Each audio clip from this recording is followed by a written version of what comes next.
عاشت سوريا ويسقط بشار الأسد. عاشت سوريا ويسقط بشار الأسد. Okay, so my name is Sharif Ahmed. I'm Egyptian American. I came here to support the Syrian people, the great people of Syria. They have been out on the streets of all the different Syrian cities for the past 4.5 months, struggling for democracy and for freedom. My name is Bara Saraj. I'm from the town of Hama, born in Damascus. Imprisoned in Syria for 12 years, 9 years in Tadmor, and 3 in Saidnaya, north of Damascus, from 1984 to 1995. Tadmor is the one that is known for its atrocity. So it's not the most vicious prison in Syria. Saidnaya at the time was okay. So we call it a 5-star prison. So the Tadmor is the one that is different. It's torture every day, morning, noon, evening, and at night.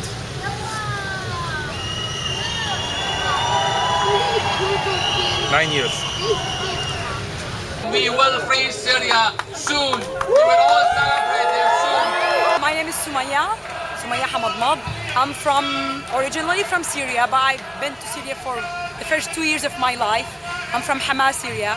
I left Syria during the time of the massacre, the Hama massacre, and then I lived most of my life in Jordan, and then I moved here 10 years ago. I live in Connecticut, Bethel, Connecticut. You know what it means to have a home country? I've lived my whole life without feeling that I have a home country. I was always, when you live in exile and you don't have the citizenship of the country that you live in, it's really hard. You know, you're always denied scholarships, you are denied fellowships, you are denied everything. I was always faced with the answer, Syrian, you are Syrian, you don't belong. And that was what Syria meant to me. Like, it's just a curse. You know, that passport that I held, it was a curse. It was, and the only thing I knew about Syria was the tales of the massacres, the tale of my uncle who spent 10 years in prison, and he left after his mother passed away. So that was what I knew about Syria. And even when I went to Syria, that was 2 years ago, it didn't really change, because like what I saw, it was oppression, corruption. There was nothing to really feel you that you belong to this country. Until 4 months ago, when this revolution started, it really gave me an identity. It made me proud to be Syrian. Finally, I can say with my head up high that I am Syrian, and I am proud of it. That's what it means. My name is Ammar Abdul Hamid. I'm a Syrian dissident. I've been here in exile since 2005, September 2005, with my family. I started activism back in Syria, in fact, since 1998. One of the 219 people to say no to the late President Hafez al-Assad at the time. You know, the referendum that we have in Syria are all marked and all watched by security.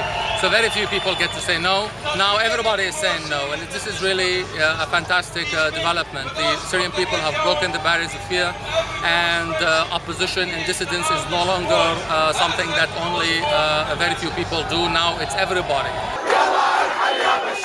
My name is Ahmed Sedawi. I'm from Syria, Ladaki city. I got shot over there in 15 April, and after 25 days I escaped to Turkey, then to Istanbul, and then to New York. Yeah, that's my story. They shot me out over there by sniper in my leg. The bullet goes into my leg here and goes out from back. And now I don't have any bone right now. Here I have middle, it's called, 10 screws in my leg. And now, thanks God, I can walk. We stand by our people, and we tell the people of the world, all the freedom-loving people of the world, to stand by us because we are extending our hands to them in friendship, and we want them to reach back to us and stand by us and be part of our drive for freedom. If I can walk right now and run, I'll go back to Syria protesting for freedom and for my people over there. I want the regime down and Bashar Assad go to jail.